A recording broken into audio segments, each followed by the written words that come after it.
Saudara-saudara yang terkasih dalam nama Tuhan Yesus Kristus, selamat pagi.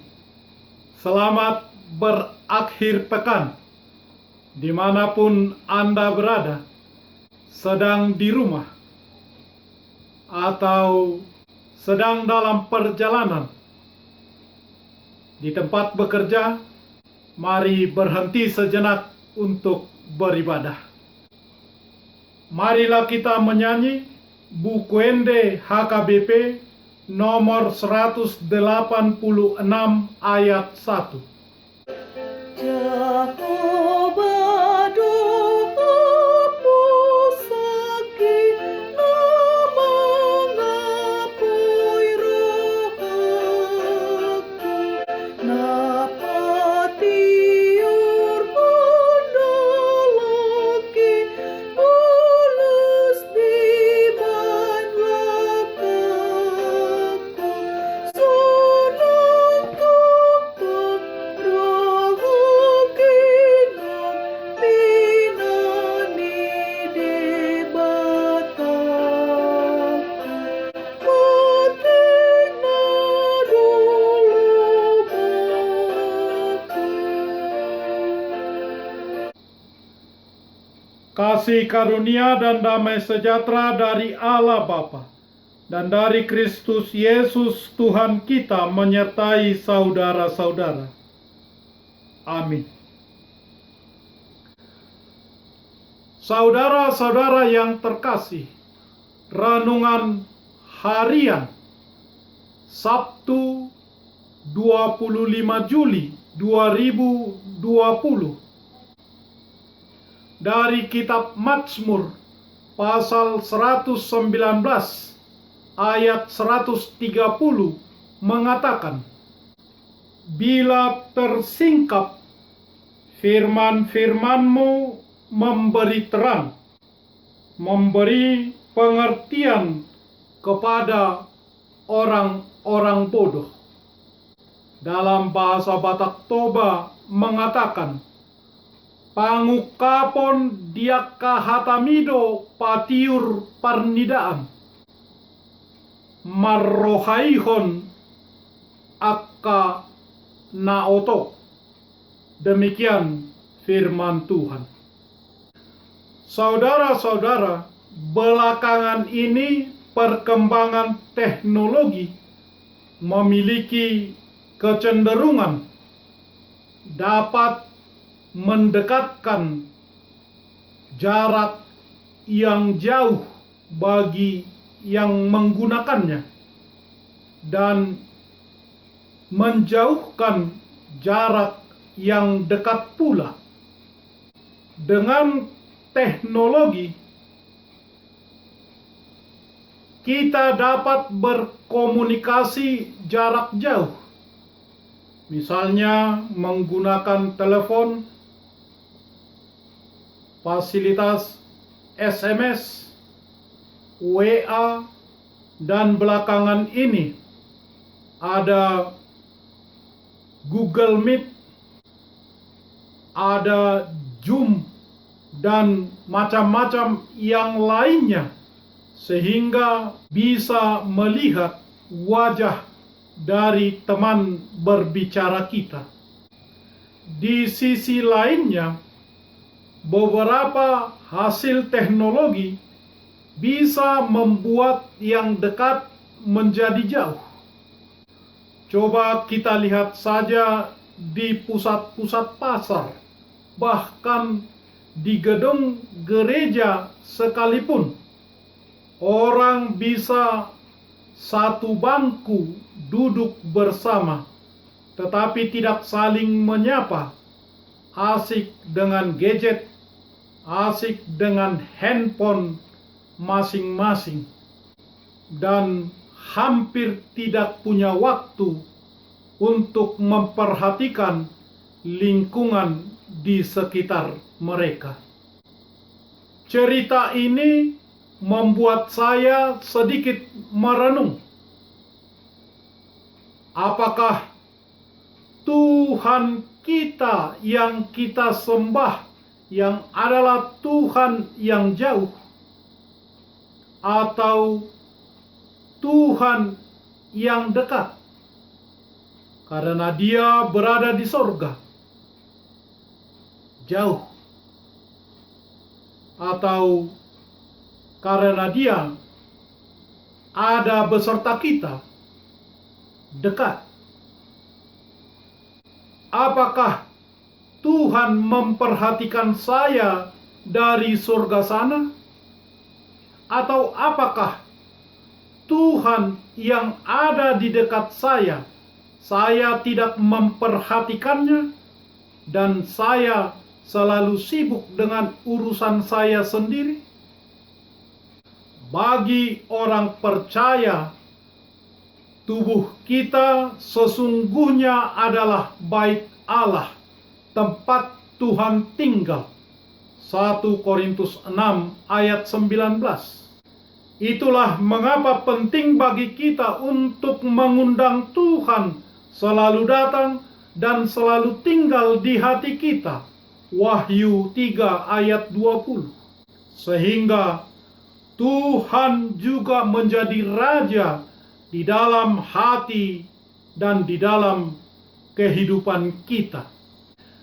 Ada kaitan yang erat antara Tuhan dengan firman-Nya. Karena ketika seseorang percaya kepada Tuhan, maka orang tersebut juga percaya kepada firman-Nya dan tentu selalu setia, haus dan lapar akan firman-Nya. Saya percaya bahwa tingkat kedekatan seseorang kepada Tuhan tercermin seberapa terlatih, teratur dia membaca dan merenungkan firman Tuhan dalam kehidupannya. Orang yang tidak pernah membaca atau mendengarkan firman Tuhan, tentulah ia berpendapat bahwa Tuhan jauh dari hidupnya. Sementara orang yang kesukaannya adalah firman Tuhan, tentulah ia merasakan kehadiran, kedekatan, bahkan betapa gaulnya Tuhan dalam hidupnya. Dari firman Tuhanlah kita mengenal Tuhan. Firman Tuhan adalah kebenaran. Yang membuat kita mengenal Tuhan adalah Tuhan sendiri dengan kuasa Roh Kudus-Nya. Ketika kita membaca firman Tuhan, Tuhan berkomunikasi dengan kita melalui firman-Nya yang tertulis. Firman Tuhan adalah kehendak-Nya bagi kita, membimbing kita sesuai dengan jalan yang diinginkannya. Firman Tuhan harus senantiasa tinggal di dalam kita, dan kita tinggal di dalamnya. Dengan itulah kita berbuah. Firman Tuhan adalah Yesus Kristus, yang merupakan ekspresi Tuhan, Allah Bapa kita. Dalam perjanjian lama, Tuhan berfirman melalui firman-Nya, semua jadi. Dalam perjanjian baru, Tuhan berfirman dalam Yesus Kristus. Kristus Yesus adalah firman Allah, Allah yang menjadi manusia. Dalam Yesus Kristus, kita melihat kehidupan yang sempurna, bagaimana seharusnya orang yang percaya hidup. Mazmur 119 adalah kitab terpanjang dalam Alkitab. Ada 176 ayat dibagi dalam 22 bagian. dan masing-masing memiliki 8 ayat, selalu dimulai dengan huruf Ibrani alfabet. Huruf-huruf bisa mewakili segala sesuatu yang ada di dunia ini, bahkan di alam ini. Dengan itu, maka segala sesuatu harus memuji Tuhan. Mazmur mengatakan bahwa dia merindukan firman Allah dengan kerinduan yang begitu kuat, sehingga karena kerinduan yang begitu kuat itu, dia bergantung kepadanya.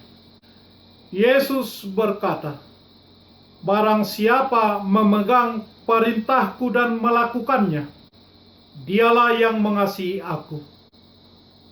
Dan barang siapa mengasihi aku, ia akan dikasihi oleh Bapa-Ku, dan aku pun akan mengasihi dia, dan akan menyatakan diriku kepadanya." Yohanes pasal 14 ayat 21. Tuhan ingin kita meletakkan firman-Nya yang tertulis di dalam hati kita. Firman-Nya tidak akan kembali kepadanya. Yesaya mencatatkan, "Demikianlah firman-Ku yang keluar dari mulutku. Ia tidak akan kembali kepadaku dengan sia-sia, tetapi ia akan melaksanakan apa yang ku kehendaki, dan akan berhasil dalam apa yang kusuruhkan kepadanya." Yesaya pasal 55 ayat 11. Saudara-saudara, firman Tuhan akan mencapai apapun yang Dia inginkan. Janji-janji Allah adalah ya dan amin bagi kemuliaan Allah.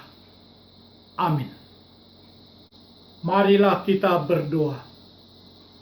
Ya Tuhan Allah, Bapa kami melalui Yesus Kristus, kami berterima kasih kepadamu karena telah memberikan kepada kami firman-Mu, yaitu Yesus Kristus, terang kebenaran yang menerangi seluruh umat manusia di bumi ini. Hadapkanlah wajah-Mu kepada kami dan sucikanlah hati dan jiwa kami, supaya kami setia di dalam firman-Mu, jalan kehidupan itu. Bimbinglah kami supaya jangan tersesat, tetapi sertailah kami untuk senantiasa bergembira dan penuh kasih melakukan firman-Mu dalam kehidupan kami masing-masing. Di dalam nama Yesus Kristus Tuhan kami. Amin. Marilah kita menyanyi buku nyanyian HKBP nomor 186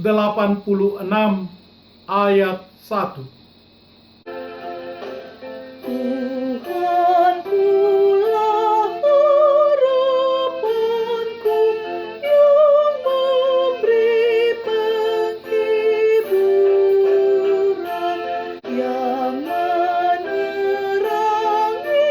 jalanku di jalan kehidupan.